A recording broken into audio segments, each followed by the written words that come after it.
Okay, now we can consider the set of bounded linear operators, and we treat this set as a space, and we will be able to show that it's actually also a Banach space. So we do the following definition. So suppose we have two B star spaces, or normed vector spaces.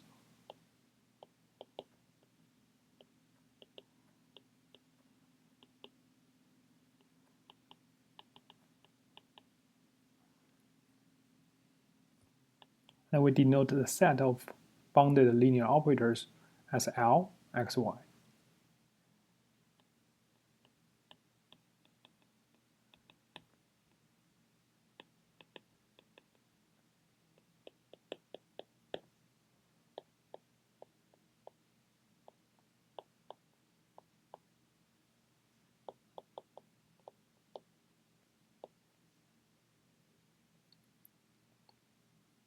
And then let's say in this set, we know it contains all the bounded linear operators from X to Y.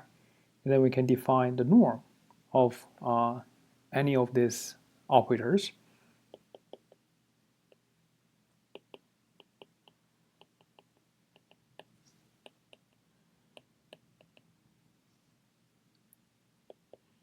So be careful what this norm stands for. The norm, this T is a linear operator from X to Y. It's a bounded linear operator from X to Y. And the norm is defined as a supremum over all the X, but non-zero, and then Tx over the norm of X. Okay, so it's like that you have X in the space X, and you have Tx in the space Y. So this should be the norm in the space X, and this is norm in the space Y.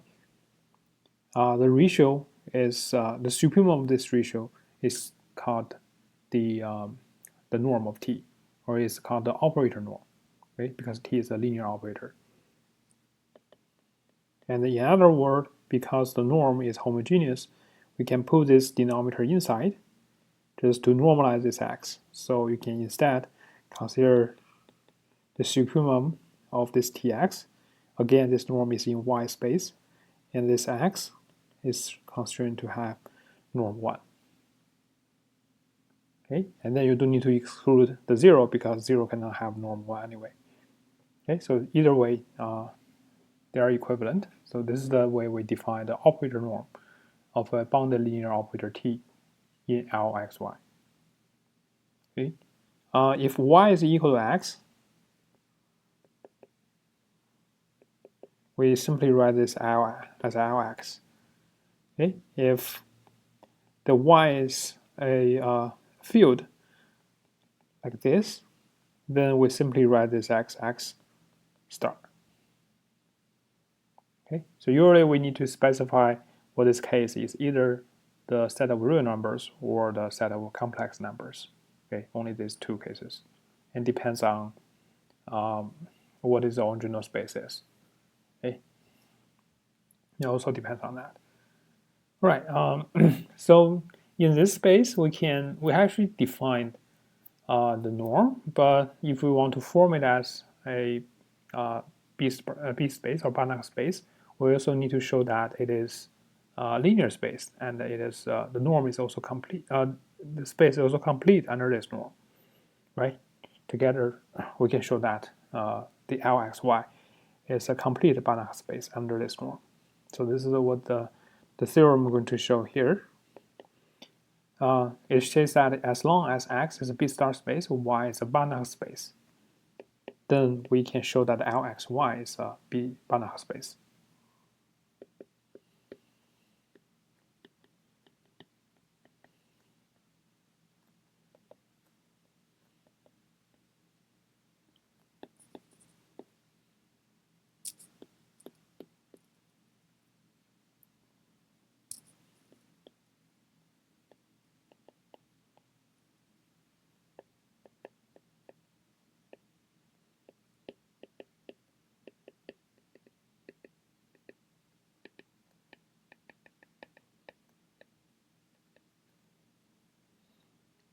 So here, for any two operators in this set Lxy, so we say T1 and T2, then we say alpha1 T1 plus alpha2 T2. I want to show that this is also in Lxy. And we need to define what this one is. Apparently, since it's linear, the most intuitive way is to define this, which is another element in here. It's going to map any x to some number in the space y.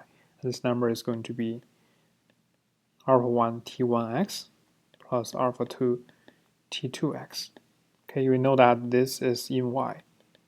This is also in y. So that's why the right hand side is in y. Okay, and this is going to be the summation and the scalar multiplication we use in the space L x y. So this is a space of linear operators. Okay, this is true for any alpha 1, alpha 2 in K, and T1, T2 in Lxy.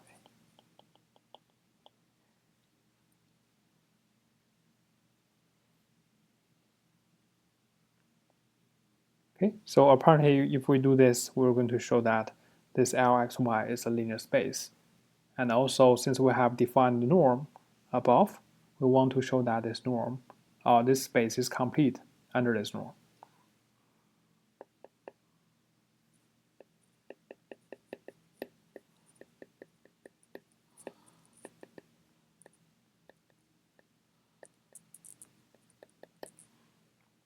Okay, so let's see how to do this. We need first to show that this Lxy is a linear space.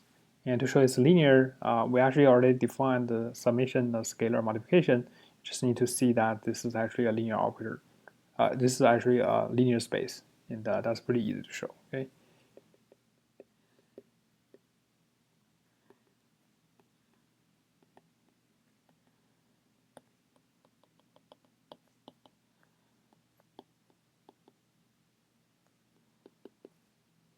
Okay, that's easy to show. And then we need to show that this is a norm that we defined here. It's actually a norm. And to show this norm, we need to show the three conditions for a norm, right? It's a positive definite. We need to show that this is t is positive definite, and that is pretty easy to show. It's greater than or equal to 0. And if it's equal to 0, that means the tx is always equal to 0, since this is always a non-negative number. So if this supremum is equal to 0, it means that tx is equal to 0 for any x. And that means t is the 0 operator. Okay, maps everything to 0. And then to show it's homogeneous is also easy. If you have a lambda here, you can just pull this lambda out and put the absolute value of this lambda. Okay, so the homogeneity is also easy to show. And lastly, we need to show the t other norm here satisfies the triangle inequality. And to do that, and it is easy to show positive definiteness and homogeneity.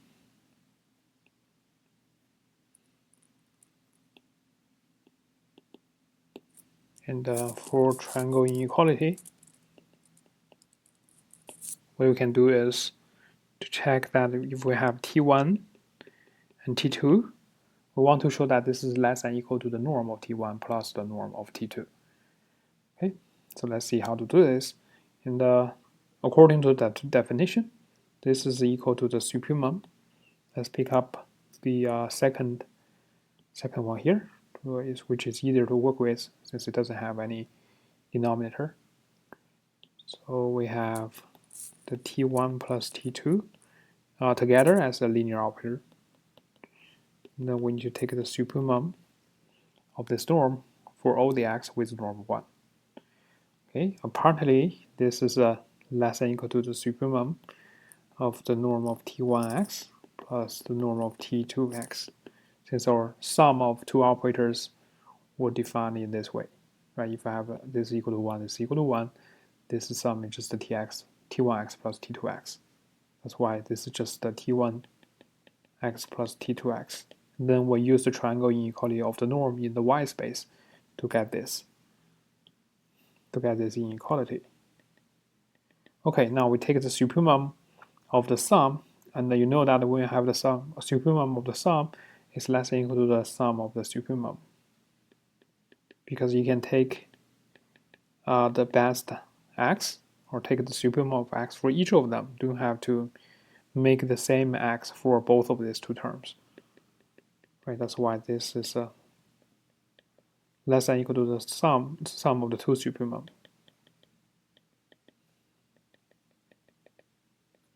Okay, now you see these two terms, each of them is just equal to the corresponding T norm. This is T1, that's the definition.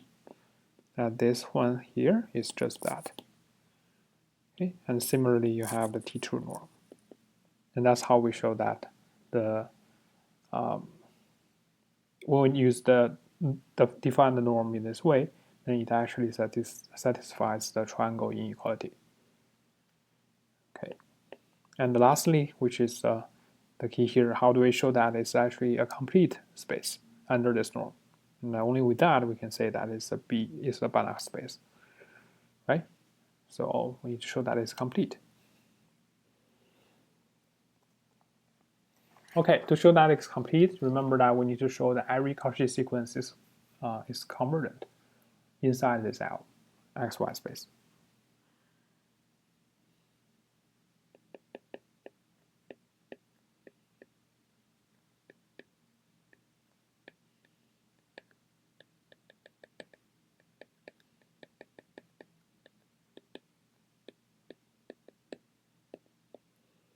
Okay, so suppose I have a sequence of operators Tk, which is a Cauchy sequence. Okay, it is a Cauchy sequence. Let this be a Cauchy sequence. Okay, its Cauchy sequence means that when we look at the Tk minus Tk plus p, for any p integer p, this should approach to 0 as k goes to infinity. And this norm is like the operator norm we defined above, right here. Okay, so now let's show that it's actually convergent. So to show this convergent, to show this Tk is convergent, we need to show it is actually converging to something. If we can do that, then and also show that limit is also in L xy, then we can claim that this sequence of operators actually converge. Okay, and to do that, since we know that this Cauchy, we can do this. We can say that for any epsilon, there exists some k, which depends on epsilon, such that the Tk minus Tk plus p is less than or equal to epsilon. Remember, this norm is for the operator norm. For any k greater than equal to capital K, and also p in the set of natural numbers. Okay, so this norm, let's take a closer look of this inequality here. So the Tk minus Tk plus p, according to our definition, this is just the supremum of Tk. Let's take the fraction form. So this is the Tk minus Tk plus p times x, applied to x, divided by the x, where x is non-zero, right? And say this is less than epsilon. And what this means is, let's say it's less than. Doesn't really matter, but just put it as less than. And if this is true, since the supremum of this is less than that, that means Tk minus Tk plus p x, this, according to the definition for the summation, And the scalar multiplication, I can just split them to two terms.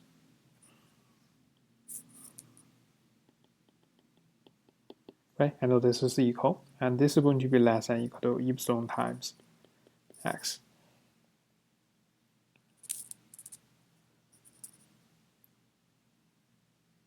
Okay. So and as you can see, for each x, this is true for any k greater than or equal to the capital K. Okay. So in other words, for any x, for any epsilon, there exists a capital K here, such that this is less than or equal to that for any k greater than or equal to capital K. Okay, remember that for any fixed x, this is a constant, so that if I just look at the sequence tkx, this is the sequence in y, right? This is the sequence in y. And since x is fixed, I know that for this particular x, this is the Cauchy sequence, since I do have this less than or equal to some number that can be arbitrarily small for k large enough. Okay, so therefore tkx is Cauchy in y, right? This is a sequence of points in y. And now, because of y is a Banach space, so it's complete. And that means this tkx converges to some point in y.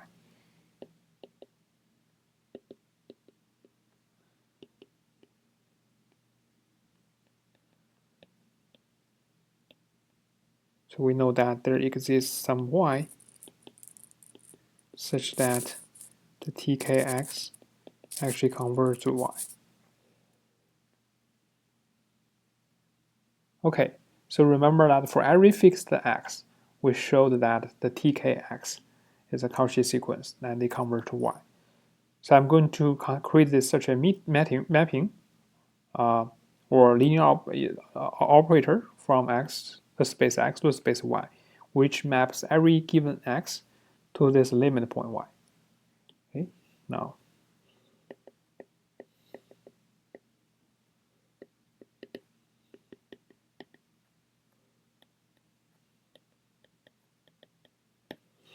we need to show that this is a linear operator. Okay, and to show that this is linear is pretty easy. We just need to show that t of alpha, say alpha x plus alpha prime x prime, we need to show that this is equal to alpha tx plus alpha prime tx prime, right? To show that t is actually a linear operator from x to y. And remember that this is equal to, according to our definition, is just the limit of tk applied to alpha x plus alpha prime x prime. And for inside the limit, we know that this is limit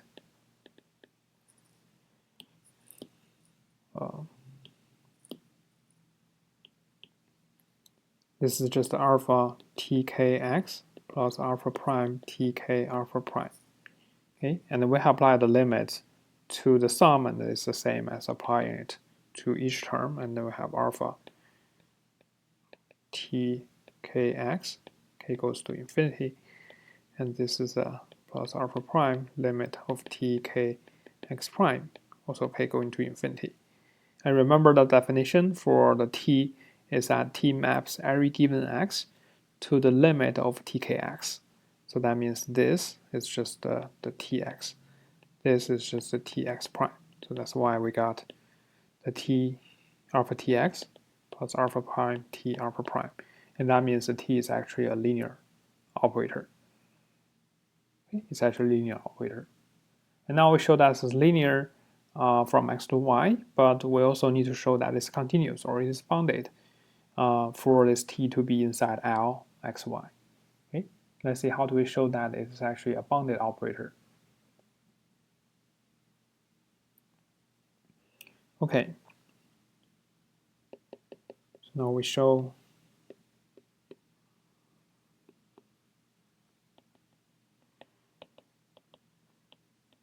It's actually bounded. Well, to show it is bounded, we consider for any x, let's consider the tx. Okay, this is for any x.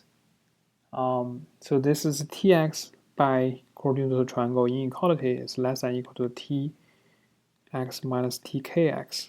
So k is arbitrary. Tx minus tkx plus tkx. The goal is to show that when k is large enough, we know that this one here is bounded by epsilon times x, right? For k large enough, right? For any fixed x, we know that for k large enough, this is less than or equal to epsilon times that. And this actually, how large is k is, it doesn't depend on the x, because as we saw earlier, this k only depends on what the epsilon is. And once we have the epsilon, we can show that this is less than or equal to epsilon x, as long as k is greater than or equal to the capital K there. So it's actually independent of the specific x. So this is true as long as k is large enough and it's independent of x.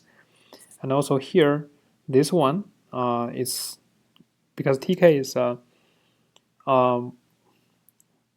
bounded linear operator, so this term is less than or equal to the norm of tk times the norm of x. So naturally, the definition for the operator here tells us that tx is going to be less than or equal to the norm of t, which is defined here, times the norm of x, right? From the definition, you can see that. And that is why we have this. So this is going to be less than or equal to, as you can see, it's epsilon plus the tk norm times x. Okay, so now you see this is something independent of x, and it's a finite number because it's epsilon plus a finite number. So it's a finite number, and that means the t is actually bounded. And it's bounded means that it's linear, and here we show that it's bounded, so the t is actually inside Lxy.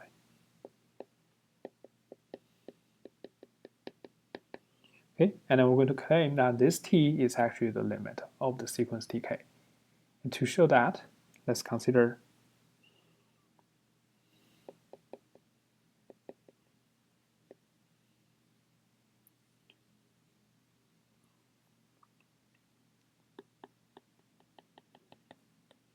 for any x, we have, look at the tk minus t x, and we know that this is just the tkx minus tx. Okay, remember this is norm in the y space, so it's continuous in terms of its argument, and this is going to be the limit of, by definition of the t, this is the limit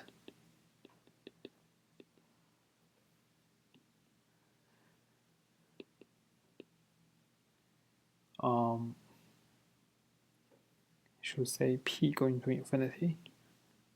The k is fixed.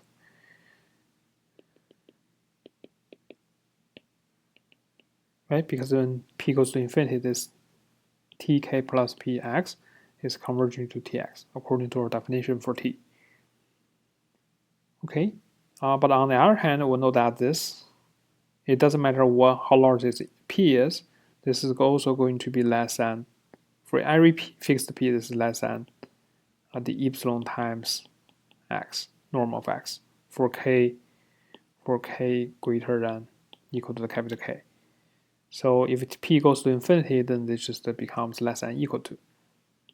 Okay, this is less than equal to epsilon times x for all the k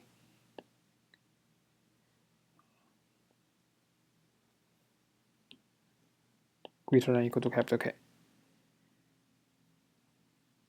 Okay, and that shows that if, because this is true for every x, so that means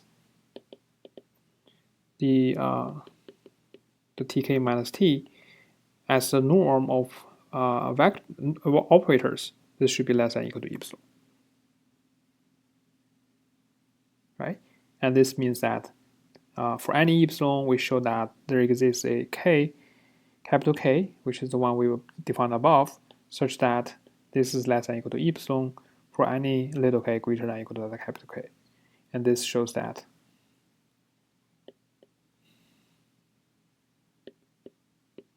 the tk actually converges to T, which is inside Lxy.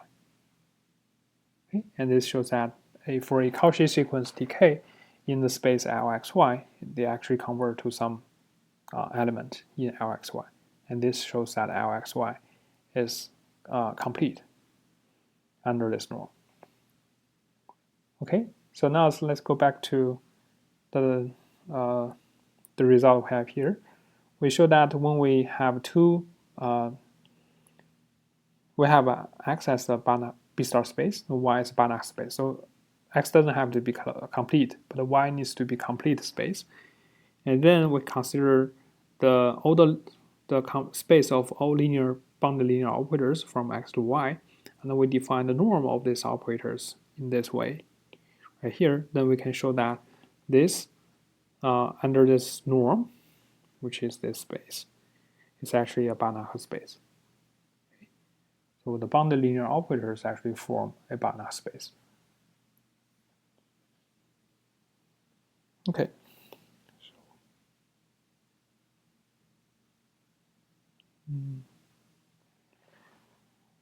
Okay. So let's see two examples. First one, let's consider two finite dimensional Banach spaces. So say I have X and Y that are both finite dimensional Banach space. Okay, we can say they are B star space, but they are automatically Banach space. It's a finite dimensional case. Then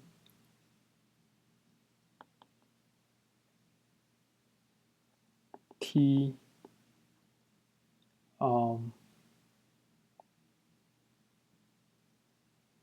let's say that T is a linear mapping from X to Y. So suppose we have two finite dimensional Banach space, and T from X to Y is linear. Okay, I didn't say that T is bounded, but actually in this case, T is automatically bounded. It's a bounded linear operator. Okay, the reason is if there are finite dimensional B spaces, we know that they are homeomorphic to n-dimensional Euclidean space. So for example, if this is homeomorphic to, say, Rn, this is a homeomorphic to Rm, then this T is nothing but can be treated as a matrix, right, from Rn to Rm. So essentially T is just a matrix. Sorry, M by N matrix. And if it's an M by N matrix, then it's automatically bounded, because for any matrix, say we have a vector, n-dimensional vector X, we will multiply by a M by N matrix T here, then this, you know that this must be less than or equal to the Frobenius norm of T times the standard 2 Euclidean norm for X. So this is a norm in Rm. This is a norm in Rn. This is actually the norm. When we say it's a Frobenius norm, it actually can be strengthened to the standard 2 norm or the induced 2 norm. But the F norm here, say if I have a T matrix that contains Tij as the entries, then the Frobenius norm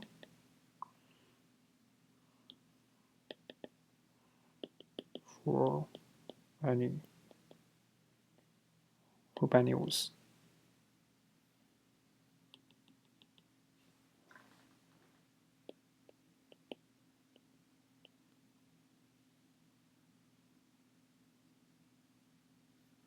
is defined to be the sum of Tij squared for all the ij. So it's basically treating this T as a long vector.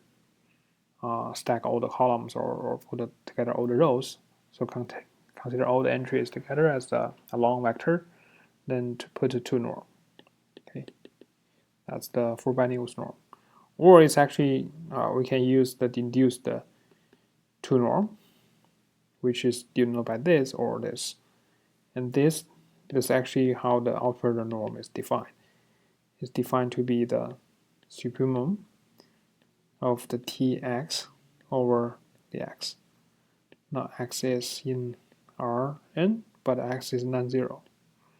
Okay, now this Tx is a m-dimensional vector, so you just take a standard 2 norm of that m-dimensional in the m-dimensional Euclidean space, and here this is the n-dimensional vector, so the norm is just the standard Euclidean norm for n-dimensional vectors. Okay, so that's how this one is defined. So it's actually stronger than that. But as now you can see, this is bigger than equal to this. Okay, but anyway, it's bounded by some fixed number that is independent of x. That's why the T is automatically bounded operator. Okay, so that's for the finite dimensional case. We'll consider infinite dimensional case in a later section. So that's one example. The other example is, remember that when we consider the Hilbert space and the projection of some point onto a closed linear subspace, we actually can find the projection. And let's call the projection, look at the projection, and then we can show the projection is actually a linear bounded operator, and we actually can get the norm of this bounded linear operator. So let X be a Hilbert space, and the Y in non-zero closed linear subspace of X. Okay, we consider Y is non-trivial, and also it's not equal to X, otherwise it not be interesting. Then for any X, there exists a unique Y in the subspace Y, such that this Y is actually a projection of X to the space Y. And the X minus Y is actually in the perpendicular space, orthogonal space of Y, which is in here. Okay. Then we define the projection operator P from X to Y. So for any given X, it will map the point X to the projection point Y.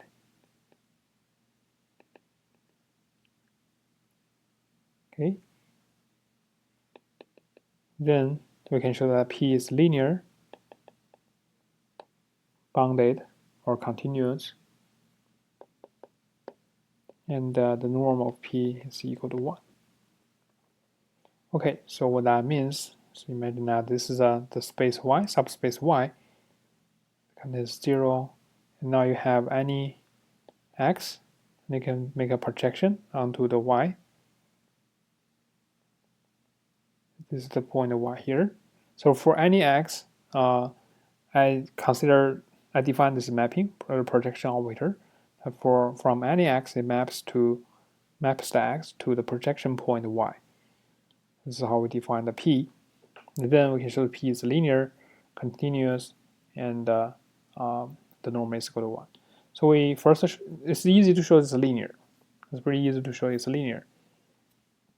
And the reason is actually, we know that for any X, you can decompose this into the Y plus the orthogonal part, which is C. Okay, so if you have y1 or x1, you can do that. You have x2, you can also do that. And this decomposition is unique, right? And then for p of alpha 1 x1 plus alpha 2 x2, this is just the p of alpha 1 y1 plus alpha 2 y2 plus the alpha 1 z1 plus alpha 2 z2. So you know that this is still in y because it's a linear subspace, and this is still in y perp, which is also a subspace. So when you do the projection of this point, you end up with just the first part, which is alpha 1 y1 plus alpha 2 y2. And apparently this is alpha 1 times p x1 plus alpha 2 times p x2. And this shows that p is actually linear. Okay, and we can also show that p is continuous. And to show that, we just need to show that p is bounded. Well, to show that p is bounded, let's just look at this. This is equal to px equals to y, right? Just a y squared. And you know that this is just a x minus z squared. Okay. And then this is equal to the x squared minus 2 times xz plus z squared. And now remember that x z is equal to y plus z z. And the inner part, since the y and z are perpendicular, so we end up with just a z squared. So that means this thing here is just a z squared. So we end up with just the x squared minus z squared. And apparently this is less than or equal to the x squared.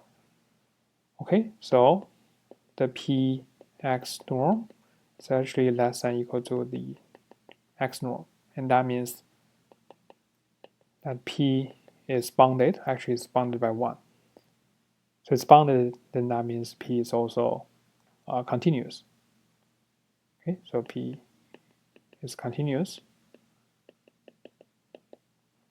And also we want to show that this inequality actually becomes equality. The reason is for any fixed x that is already in y, we know that the projection of x will be just itself.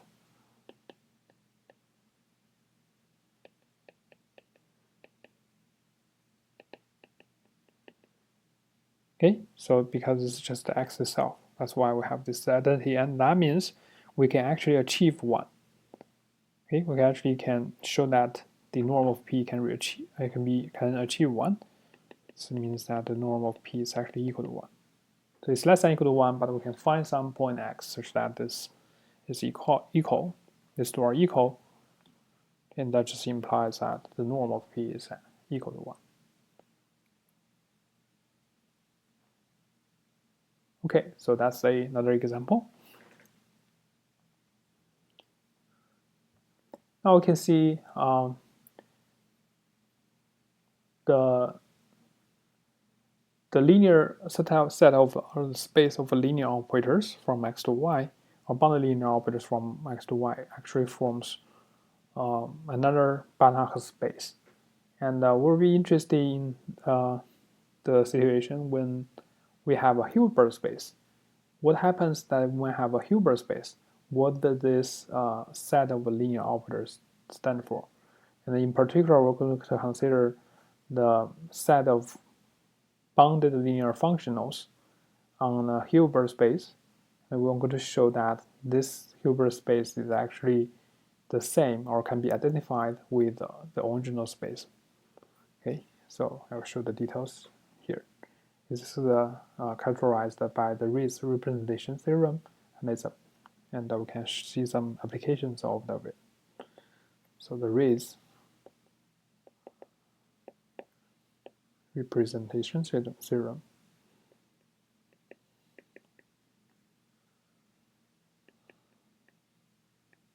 Okay, this is the logo here. Okay, so the motivation is like this. Suppose we have a Hilbert space. Okay, so let's consider a special type of linear functionals. Let's say we have a y that is already in X, and then we define this f of y as a mapping from the space X to the field. Okay, it's K, or it could be real number, depending on if this is a real Hilbert space or a complex Hilbert space. Okay, so it's this Fy. Apparently, it's a linear operator that I can define out of Y. And how we define this is that it maps every X in the space X to a number, and this number is X, Y. Okay, and apparently this is the linear operator. Sorry, it's a linear functional. This is you can see that Fy of alpha 1 x1 plus alpha 2 x2. According to our definition, that's just the inner product of x1, alpha 1 plus x2 as alpha 2 x2 and the y. And then we can, because of the linearity of this, this is sesquilinear. The inner product is sesquilinear, so we have the alpha 1 x1 y plus alpha 2 x2 y. And this, on the right side, by definition, is the alpha 1 times Fy of x1 plus alpha 2 Fy of x2. So this Fy is indeed a linear operator. And also, we see the Fy of x. Let's consider the value, or the absolute value. This is equal to, according to our definition, this is just the inner product of these two. By the Cauchy-Schwarz inequality, we know that this is less than or equal to the norm of x times the norm of y. So that means actually this Fy is a bounded linear operator, and it's actually bounded by y. Okay, but on the other hand, we can also plug in x equals to y. So what happens when we plug in this? We'll get the inner product of y and itself is just a y squared. Okay, so that means we can actually achieve this, not just less than or equal to, but I can make this inequality become equality, right, by choosing the specific x. So that we actually can achieve that.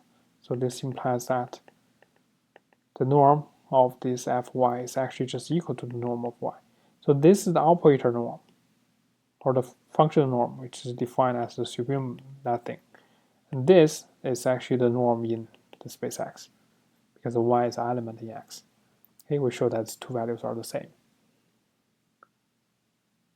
Okay, so we show that for every fixed y, we can define a bounded linear functional out of it, such that the norm with bounded linear operator is equal to the norm of this y.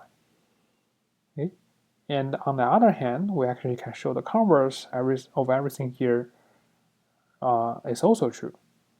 By that, what we mean is that for any bounded linear operator from x to k, for any f from x to k, bounded linear operator, we can find an element of y, such that the f of x is just equal to x times y, or the inner product of x to y.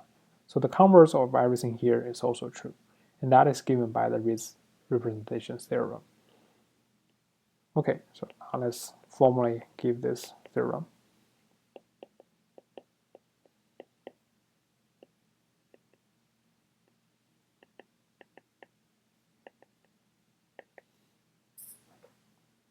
So suppose we have a Hilbert space,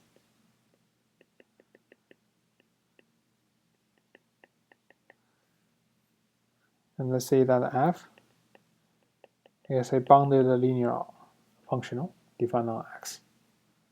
Then there exists some actually unique y in the space x, such that f of x is equal to x of y for any x in the space. So that means you can just use this y to fully characterize this bounded linear functional. And the value of this bounded linear functional on every x is just the inner product of x and y. And this y is unique. You can now find another y. Okay, so let's see how to prove this. Okay, so first of all, let's eliminate the case where the f is trivial. For example, if f is just a zero operator or zero functional, it maps everything to zero. Then in this case, we can certainly just set y to zero, and that is definitely make this claim hold. Okay, and now we're going to consider, so if y for f is zero, then it's trivial. We just need to set y to zero. Okay, now let's consider a case where f is not zero. It's a non-zero functional linear function. That means we know that there exists some, well, let's look at the null space of this f, which we denote by z. So z is the collection of vectors in the space x such that fx equals to 0. Okay, so this is, we can easily show that this z is a it's a closed linear operator. It's a closed linear subspace.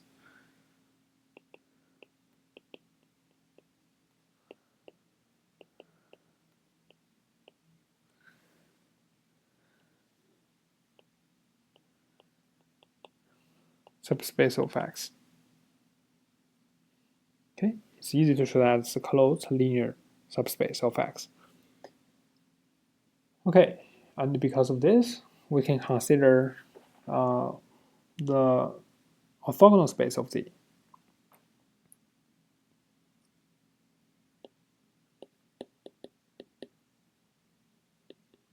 Okay, and we're going to show that this is because the f is non-zero, so this Z is not the whole space X, right? So it's not whole space of X. So the orthogonal space of Z is not a zero. It's not a trivial.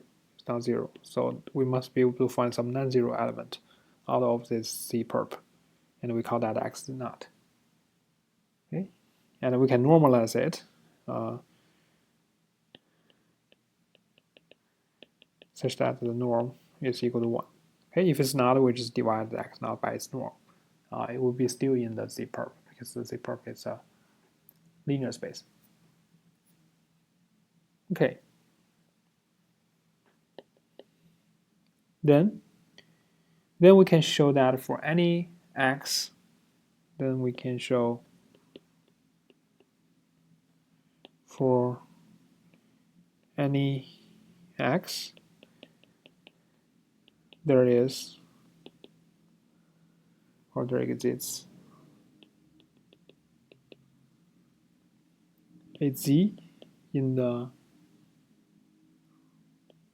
null space Z above, and also A, which is a scalar, such that this x is nothing but A times x naught plus Z. Okay, and why is that? We can actually identify what this Z and A is. Let's say this, to see this, we just let A to be for every fixed x, for any given x, we just set A to be f of x over the f x naught. Okay, apparently this is a scalar, it's in K, and this is well defined because f of x naught is non-zero. Okay, since it's not in Z and it's not zero, so that's why f of x naught is non-zero. That's why this is well defined. So we define the A to be in this way, then you can see that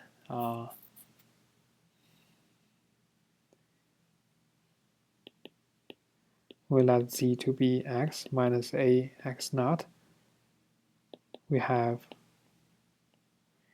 f of Z equals to f of x minus A x naught. And because f is linear, so it's just f of x minus a times f of x naught. But because of the definition for a, this 2 will can't be cancelled, right? Because this is just f of x minus over f of x naught. That's essentially equal to 0. And that means z is actually in the space Z.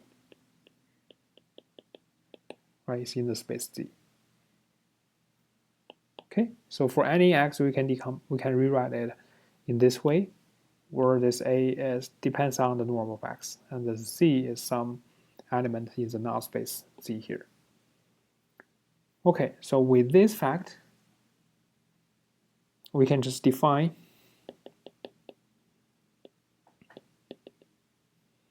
this y.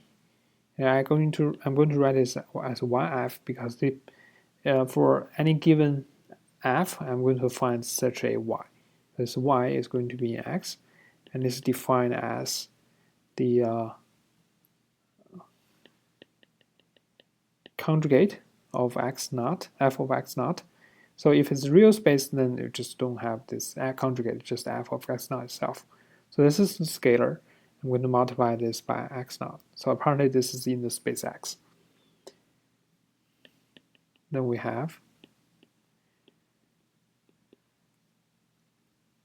for any x, I look at the inner product of x and f of y.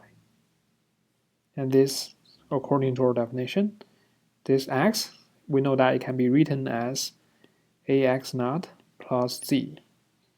Right? And this yf, we know that it can be written, it is defined as this. Okay, now we just need to split the first argument. I will have a times the this is a sesquilinear, so this thing, when we move it outside, I will put the conjugate, but the two conjugate canceled. So I have just f of x naught, and then we have x naught, and then another x naught, so this x naught squared. And then also have the z, inner product of z and this. But remember that x naught is from the z perp, and this z is from z. So these two should be orthogonal, and that's why the inner product is 0. So I will have that. And now recall that this a, for any given x, this a is supposed to be f of x over the f of x naught. So I'll have f of x over f of x naught, and then I'll have another f of x naught here, and know that these two will be cancelled. And remember that x naught here has a norm equal to 1. Right? This is how we chose that. It should have a norm 1. So everything I have left is just f of x. Okay, so that means for any x, I can show that the inner product of x and the yf is equal to the f of x. Okay, and this verifies that for any given f, we can find such a point y sub f, which depends on the f you have, such that the f of x is nothing but the inner product of x and this vector of y. Okay, so that shows the existence. To show that this yf is unique, we can see that suppose the y prime are such that the f of x is equal to xy, at the same time is also equal to xy prime for all the x. If this is true, then the x, because these two are equal, I just have to move one to combine them. I will have x times y minus y prime. This will be equal to 0 for any x. And this implies that. And then I can just choose choose x to be y minus y prime, and then we'll have choose this x equals to y minus y prime. Now I will have the y minus y prime square, which is equal to 0, and this implies that y is just equal to y prime. So that means we cannot find the second y. That also makes this true. Okay, there is only one of them. there is only one y. So this shows the uniqueness. So now go back to the theorem. What it says is if we have a Hilbert space, then for any f, we can actually find a unique y in x such that this fx can be fully characterized by this y. And that we're kind of able to identify the original x and the x star, because for any vector y in x, we can find the corresponding fy in x star. And for any bounded linear operator, a bounded linear functional f, we can also find a element y corresponding to that. So actually I can identify this too. Okay, so that's the so-called Riesz representation theorem.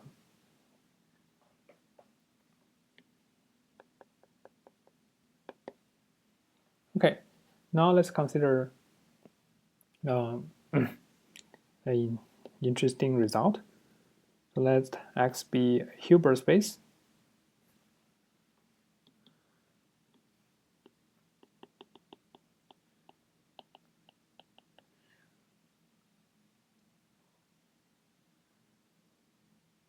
And also let's say that A is a mapping. It's a sesquilinear operator. So it's mapping from this to K.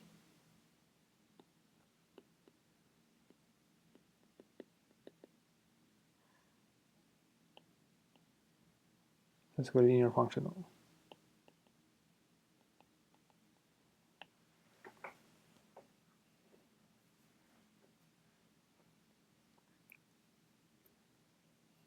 So if there exists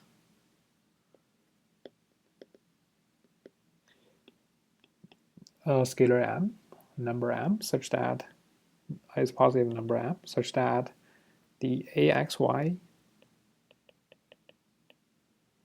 is less than or equal to the m times the norm of x times the norm of y for any x and y in the space X, then there exists a unique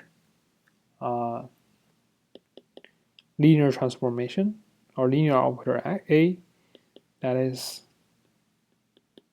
bounded linear operator A from X to X itself,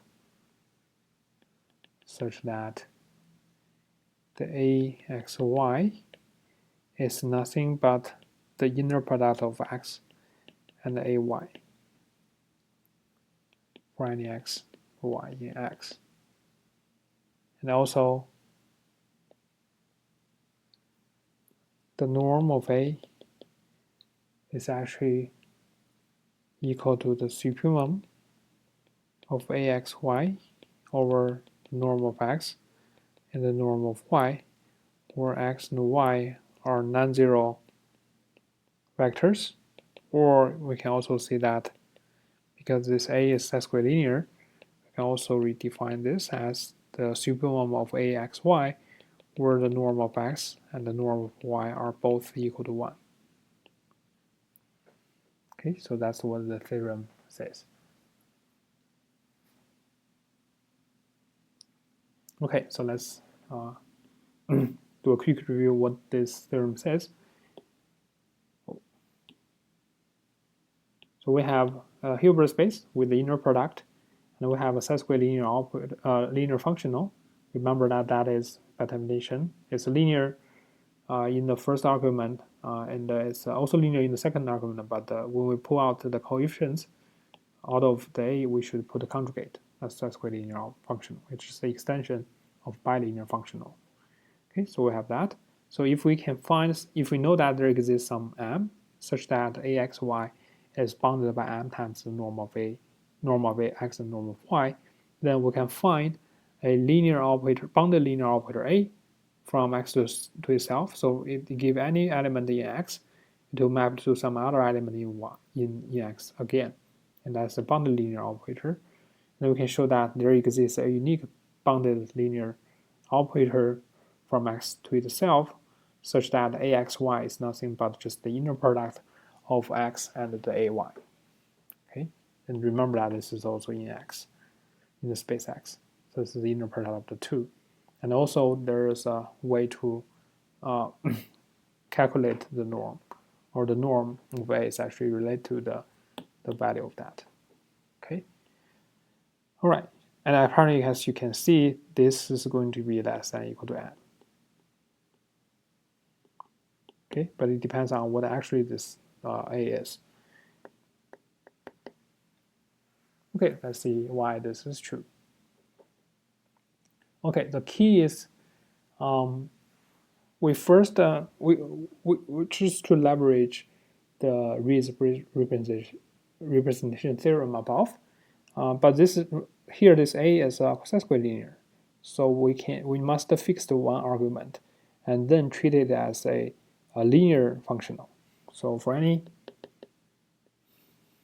y in the space x, let's say that this, for any fixed y, this becomes a linear functional, right? This is from x to k. It's linear, right? And we can actually also show that this is bounded, because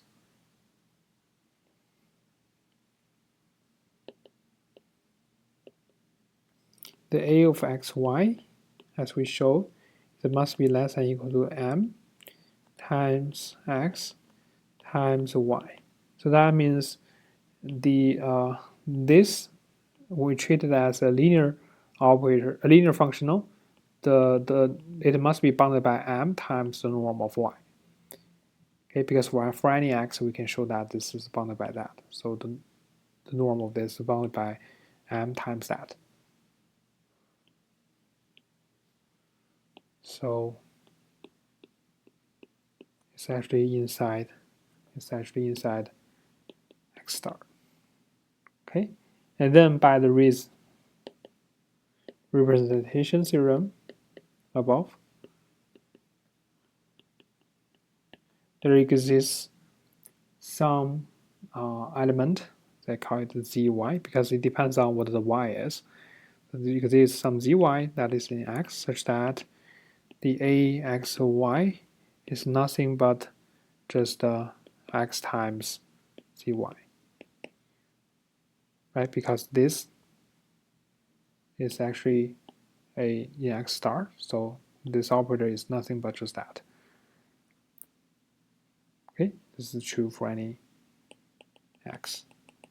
And now this is how we get the mapping A. Define the mapping A from x to x in this way. We map any given y to the zy.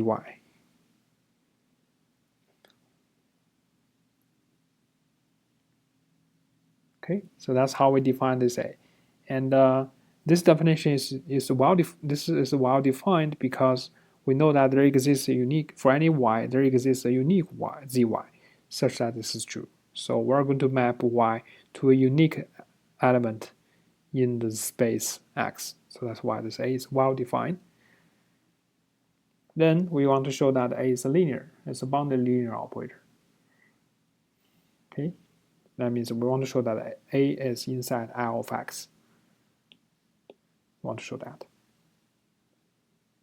Okay.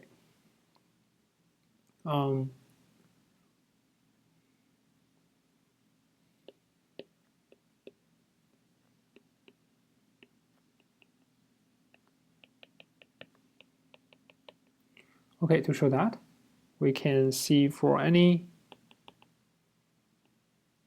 alpha 1, alpha 2 in K, and any y1, y2 in X, we have A of alpha 1, y1 plus alpha 2, y2. We actually want to show that this is equal to alpha 1, a y1 plus alpha 2, a y2, right? That's what we want to show. So to show this, let's recall the inner product of these two. If we can show that this is equal to this for any x, then essentially we just show that this minus this is equal to 0, which means that these two are actually the same. Okay, so now let's see, that's actually the case. Because of the definition for A, we know that when we apply A to that, this is just the set-square linear operator x, A of x, and the alpha 1 y1 plus alpha 2 y2.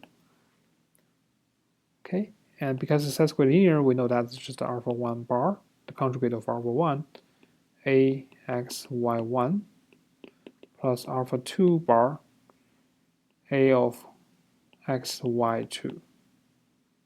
Okay, and then according to the definition for this operator A, we're going to just get alpha 1 bar. This thing here is just a x a y1, right? That's how we define this A here. So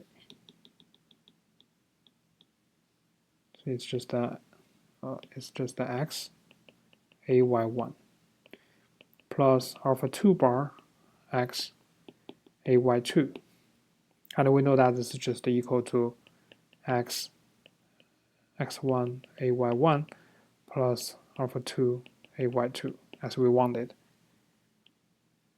Okay, so that's why this is true for any x. Hence, a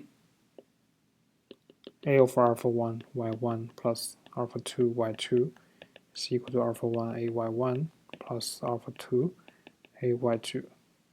And this implies that A is actually linear.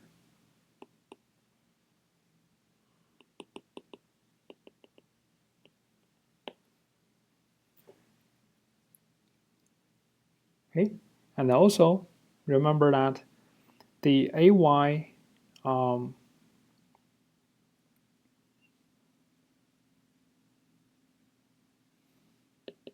let's look at this.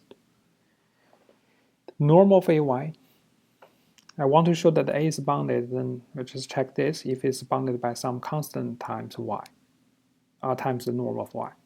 So according to the definition, we know that the COEY is just we treat this by the Riesz representation theorem, the norm of this AY, which we treated as something in X.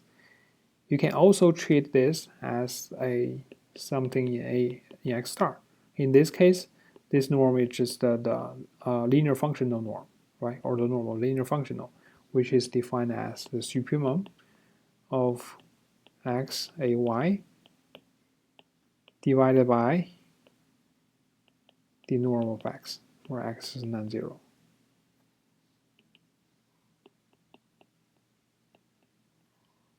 Right? That's the by the Riesz representation theorem. And on the other hand, according to the definition for the capital A, this numerator is just the A of xy. Okay, that's the numerator, because the inner product, the AXY is just the inner product of x and AY. It's this. And according to the bound on this A, we know that this is bounded by m times y. And this shows that the A is actually also bounded. The capital A is also bounded. So A is actually linear and also bounded. That's why it's in here. Okay, so that shows that where this A is and what this A is.